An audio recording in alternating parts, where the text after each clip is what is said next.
Hay cosas que los hospitales esconden, pero en el Fray Bernardino hay algo de lo que nadie habla en voz alta. Un ex enfermero me envió ese testimonio después de renunciar sin recoger sus cosas. Lo que vivió en su turno nocturno. Esa voz en el pasillo, las huellas descalzas y la mujer que apareció en un área clausurada. Fueron solo las primeras señales de que ese hospital guarda algo más que pacientes. Esto fue lo que vio, antes de darse cuenta de que no estaba solo.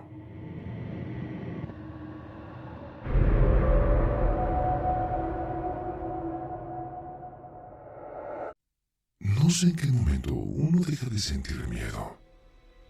Supongo que pasa cuando pasas tantas noches viendo cosas que no deberías ver, que eventualmente tu cuerpo se acostumbra. Pero con el Fray Bernardino nunca me pude acostumbrar. Ese lugar tiene una forma muy particular de cansarte, y no físicamente. Te cansa el alma. Yo trabajé ahí casi 8 años. Nunca quise contarlo porque siempre pensé que, si lo decía en voz alta, algo se iba a dar cuenta. Como si el edificio escuchara, ¿me entiendes? Pero ya pasaron años y últimamente siento que si no lo cuento, voy a terminar soñándolo hasta que me muera. Mi historia empieza una noche que no debería de haber trabajado. Un compañero se enfermó de la garganta, me pidió cubrirlo. Recuerdo que era jueves, turno de 8 de la noche, 8 de la mañana. A ver, de por sí los jueves siempre fueron pesados, pero esa noche volía distinto. El hospital siempre huele a lo mismo. Cloro barato, ropa mojada, metal viejo. Pero ese día olía algo más, como a cuarto encerrado, o humedad guardada por años.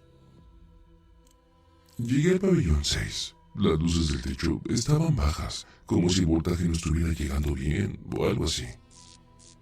Eso pasa mucho ahí. La luz nunca se queda estable.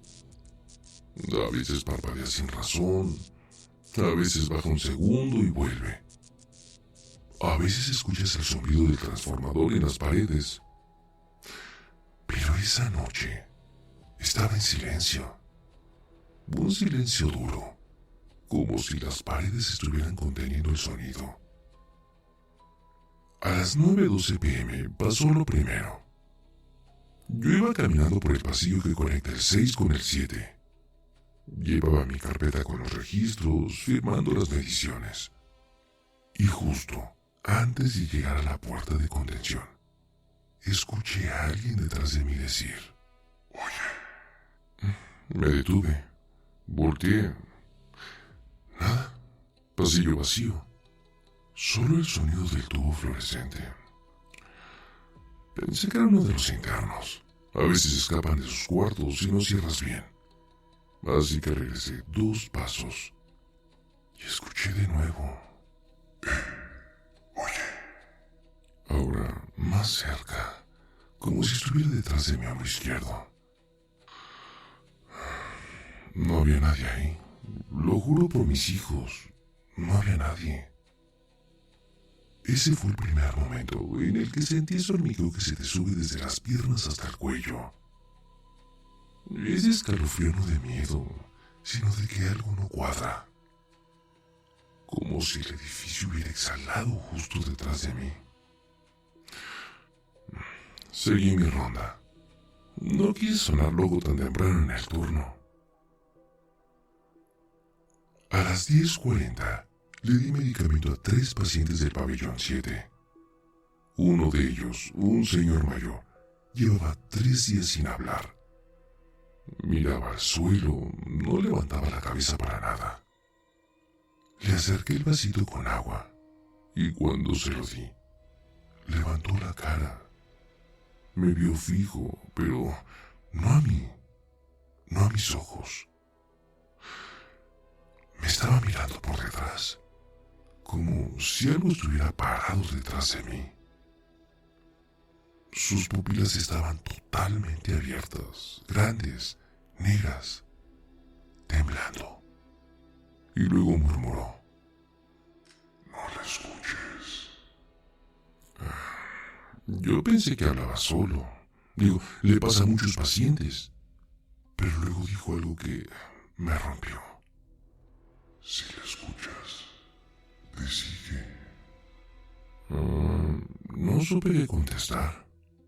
Le guardé la medicina y salí rápido del cuarto. A las 11:30 hice mi descanso. Fui a la bodega por una botella de agua y cuando abrí la puerta, la luz parpadeó 3 veces. Digo, normal, ahí siempre falla. Pero cuando se estabilizó, vi algo que todavía me cuesta decir sin sentir el cuerpo helado. En la pared del fondo, donde guardan las viejas sábanas, había una silueta. No una sombra, una silueta. Como si alguien estuviera recargado ahí, pero sin volumen. Solo su forma. Y lo peor no fue verla. Lo peor fue que respiraba. Yo lo sé, lo juro. La tela de unas sábanas colgadas se movía, como si algo le soplara. No tenía rostro, no se movía. Solo estaba ahí, mirando, esperando. Cerré la bodega de golpe, salí al pasillo. Me apoyé contra la pared tratando de respirar normal. No dije nada, no llamé a nadie. Porque en ese lugar, cuando dices que viste algo, te preguntan cuántas horas llevas sin dormir. Y si dices la verdad, te mandan al mismo psiquiatra que atiende a los pacientes. A la 1 de la mañana hice otra ronda. Esa fue la peor. El pasillo entre los pabellones estaba más oscuro de lo normal. Digo, no apagado, solo opaco. Como si la luz estuviera cansada. Al fondo, escuché algo que me paralizó. Unas uñas golpeando la ventana del cubículo de aislamiento. No era un paciente. Ellos no tienen acceso a esas ventanas. Están selladas desde adentro. Me acerqué, miré por el cristal y ahí la vi. Una mujer, pelo negro, largo, mojado. La bata del hospital estaba pegada a su piel como si estuviera empapada. La cabeza agachada, los brazos colgados y los pies descalzos, pero limpios. Demasiado limpios para alguien que estuviera ahí. Golpeó la ventana otra vez.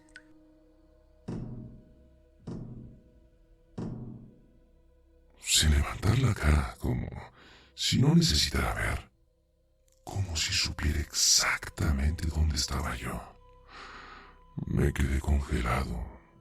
3 segundos, 5, no sé. Cuando reaccioné, jalé la llave para abrir el cubículo. No se podía. Ese cuarto estaba clausurado desde antes de que yo entrara a trabajar al Fray. Y entonces levantó la cabeza. No tenía ojos, solo cuencas muy oscuras, hundidas, como vacías. Pero aún así, sentí que me estaba viendo. Corrí. Digo, no me da vergüenza decirlo. Corrí. Mientras lo hacía, escuché detrás de mí, clarito, con una voz que parecía estar dentro del pasillo. Y no era ella. Oye. La misma voz que habló al inicio del turno. No regresé a ese pasillo hasta que salió el sol. Y eso, Raúl, es solo la primera parte de esa noche.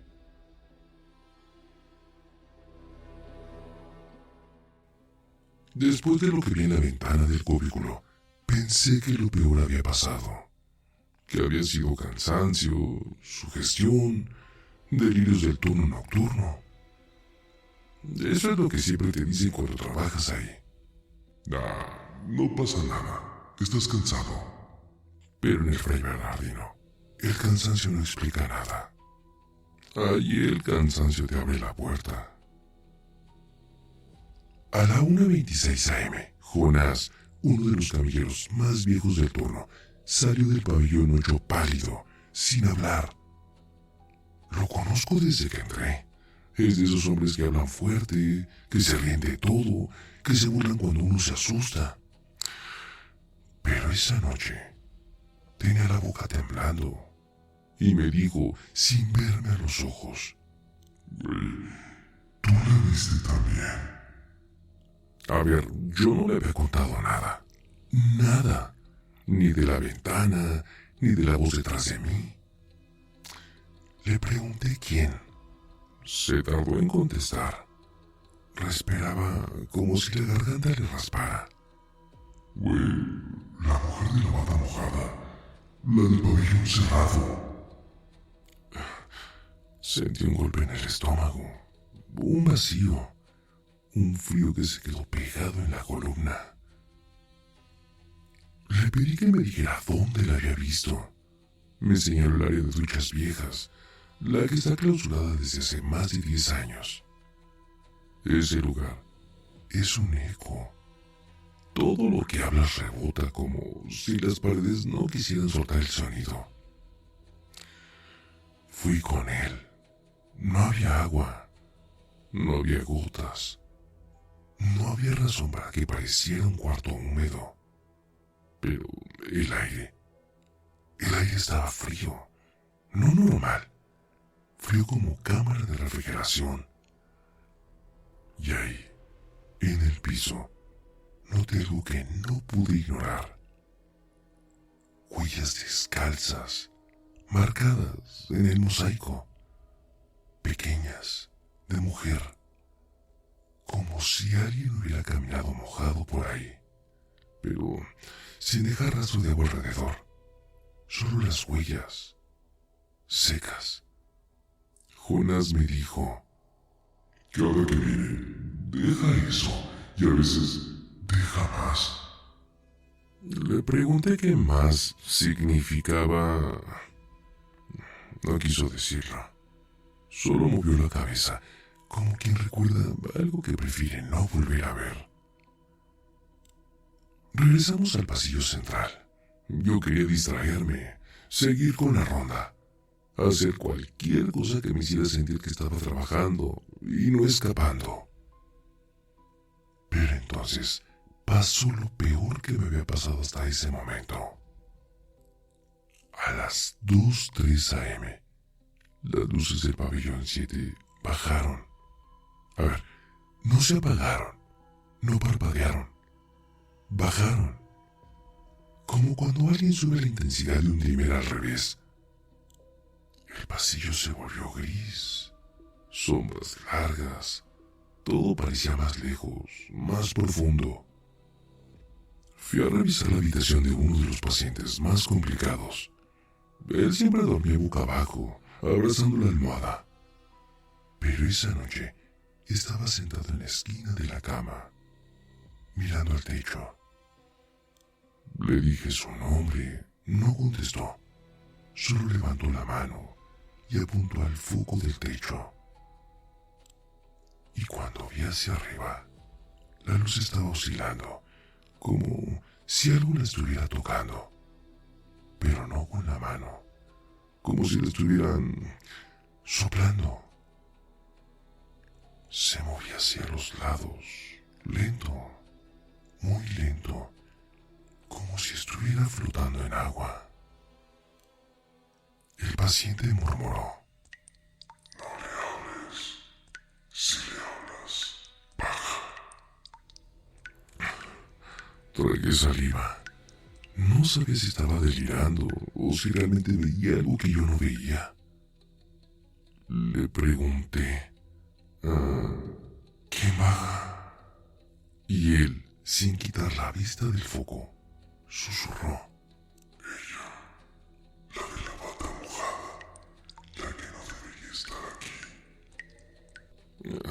Yo ya no sabía qué hacer. Yo ya no sabía si correr, si sentarme, si fingir que no escuché. Cuando vives suficiente tiempo en ese hospital, sabes que hay cosas con las que no debes interactuar. A las 2:17 pasó lo que me marcó para siempre. Mientras caminaba por el pasillo, escuché una respiración detrás de la puerta de contención. Era profunda, irregular, no agresiva, no humana, como si algo grande estuviera pegado al metal. La puerta vibraba, apenas como si alguien apoyara la frente contra ella del otro lado. Me acerqué despacio, no por valiente, por inercia. Cuando trabajas ahí, el miedo se convierte en rutina. Puse la mano en la superficie fría y del otro lado, algo puso su mano también. El metal se hundió, leve, como si una palma hubiera presionado el panel. Pude sentir los dedos, cada dedo marcando el metal. No eran dedos largos, ni dedos deformes. Eran dedos humanos, pero fríos, muy fríos. Me quedé sin aire, y luego escuché un susurro pegado al metal. La misma voz, exactamente la voz que horas antes me habló en el pasillo. Di un paso atrás, 2, 3. La puerta dejó de vibrar y entonces, del otro lado, algo raspó el metal, como unas uñas arrastrándose hacia abajo. Las luces parpadearon. 1 segundo, 2. Cuando regresó la iluminación, Jonas estaba parado lejos, viéndome, con los ojos bien inmóviles. Me dijo sin moverse: ¿viste lo que veía? ¿Qué? Le pregunté. Y él respondió: cuando un paciente la ve, otro la escucha. Cuando alguien la escucha, alguien más la siente. Y cuando alguien la siente, ella se queda. Yo no entendí nada. No quería entender. Y entonces Jonas me dijo algo que me terminó de quebrar. A mí ya me tocó verla, y desde entonces no se me ha ido. Fumó un cigarro temblando, sin mirar a ningún lado, y agregó: si la viste una vez, vas a volver a verla. Yo quise pensar que era exageración, superstición, cansancio. Pero cuando me fui a la cabina de enfermería para escribir los registros de las 3 de la mañana, escuché pasos detrás de mí. Pasos lentos, descalzos, húmedos. El sonido exacto cuando el agua gotea desde los pies al piso. No quise voltear. No quise. Sabía que si volteaba iba a ver algo que no debería de ver. Y entonces la escuché respirar detrás de mí, muy cerca. Frío en la nuca, como cuando alguien te sopla el cabello. Cerré los ojos y sin moverme dije en voz baja: no te escucho, no te escucho, no te escucho, no te escucho. La respiración se detuvo y después se escuchó la voz: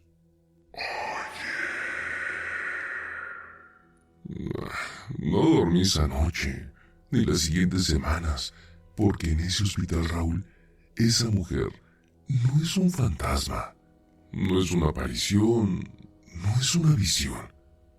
Es algo que todos hemos visto, todos, solo que nadie quiere admitirlo.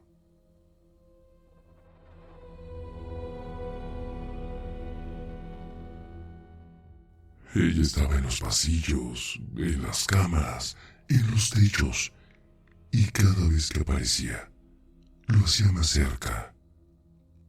Lo que escuchó esa noche no fue un susurro perdido, fue una advertencia. Y aunque intentó ignorarlo, el Fray Bernardino no deja ir a quienes ya lo vieron. En la segunda parte, vas a escuchar lo que pasa cuando esa presencia deja de observar y empieza a buscarte.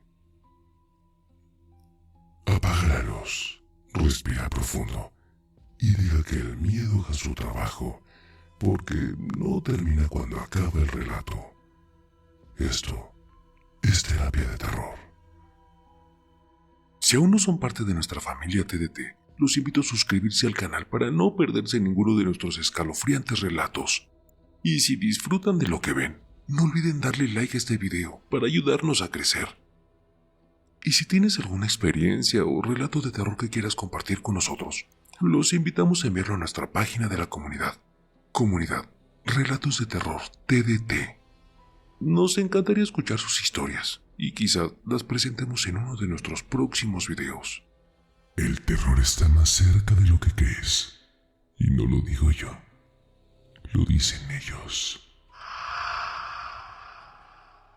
Escucha bien, Raúl, esto es para ti, con tu canal de terapia de terror, sí. Así es, relatos siniestros, historias escalofriantes, un podcast que te mantiene al filo emocionante. Pesadilla de terror, cada historia me atrapa. Raúl en YouTube llevándonos a otra escapa. Me enloqueces con tus cuentos del miedo, un suspenso intenso que me pone los pelos de punta.